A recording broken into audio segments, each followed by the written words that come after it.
నమస్తే వ్యూవర్స్, మీరు చూస్తున్నారు ప్రగతి మీడియా. ఇరాన్ పని అయిపోయిందంటున్నాడు ట్రంప్. అన్న గంటలోనే ఇరాన్ మిసైల్స్ ప్రయోగిస్తోంది. మరోవైపు ఇజ్రాయెల్ బాంబులు వేస్తోంది. యుద్ధం మొదలయ్యే వారం అయిపోయింది. ఇప్పటికీ ఎవరు గెలిచారు, ఎవరు ఓడారు అని అర్థం కాని పరిస్థితి. ఇరాన్ కు జరిగిన భారీ నష్టం ఖమేనీ మరణం. ఇజ్రాయెల్ కు జరిగిన నష్టం కూడా తక్కువే, కానీ అమెరికాకు జరిగిన లాస్ చాలా ఎక్కువ. వేల కోట్ల నుంచి లక్ష కోట్లకు ఆ నష్టం పెరిగిందని వార్తలు వస్తున్నాయి. మరోవైపు ట్రంప్ మాత్రం ఇరాన్ పని అయిపోయింది, చర్చలకు ఒప్పుకోము, దానికి షరతులు ఉన్నాయని ఎవ్వరూ అడగక ముందే చెప్తున్నాడు. ఇరాన్ మాత్రం ఎక్కడా ఒక్క స్టేట్మెంట్ కూడా ఇవ్వలేదు. అది ఇంకా మిడిల్ ఈస్ట్ లో ఉన్న అమెరికన్ బేసెస్ పైన దాడి చేసే పనిలోనే చాలా బిజీగా ఉంది. చివరకు పరిస్థితి ఎక్కడి వరకు పోయిందంటే, మిడిల్ ఈస్ట్ లో ఎక్కడైనా ఏదైనా కంట్రీపై దాడి చేయాలంటే అమెరికా కేవలం గగనతలాన్ని నమ్ముకోవాల్సిన పరిస్థితి వచ్చింది. అంటే యుద్ధ విమానాలను అమెరికా నుంచి రావాల్సిందే. ఇక్కడ అది కొన్ని దశాబ్దాలుగా ఏర్పాటు చేసుకుంటూ వచ్చిన నేవల్ ఆర్మీ బేసెస్ అన్ని డ్యామేజ్ అయ్యాయి. కొన్ని పాక్షికంగా,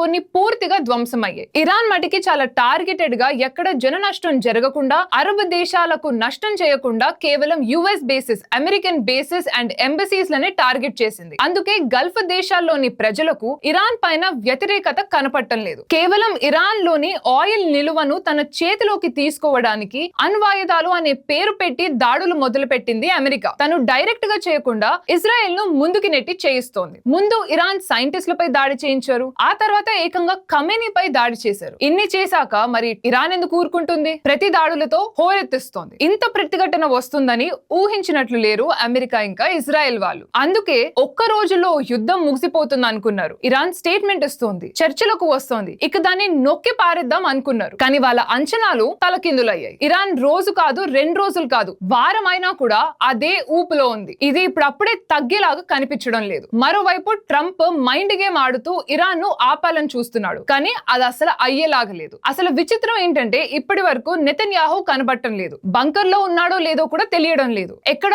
ట్రంప్ తో మాట్లాడినట్లు కూడా వార్త రాలేదు. అయితే ఇరాన్ దాడుల్లో గాయపడి ఉంటాడు అని అంచనా వేస్తున్నారు. మరోవైపు చైనా ఇంకా రష్యా ఇరాన్ కు పరోక్షంగా మద్దతిస్తున్నాయి. అవసరమైతే రంగంలోకి దిగుతాము అని వార్నింగ్స్, లీకుల రూపంలో ఇస్తున్నారు. దీంతో ట్రంప్ కొంచెం ఇరకాటంలో పడ్డాడు. ఇప్పటికే భారీ నష్టాలు చూసిన అమెరికా ట్రంప్ ఏ తిక్క నిర్ణయం తీసుకుంటాడో అని భయపడుతోంది.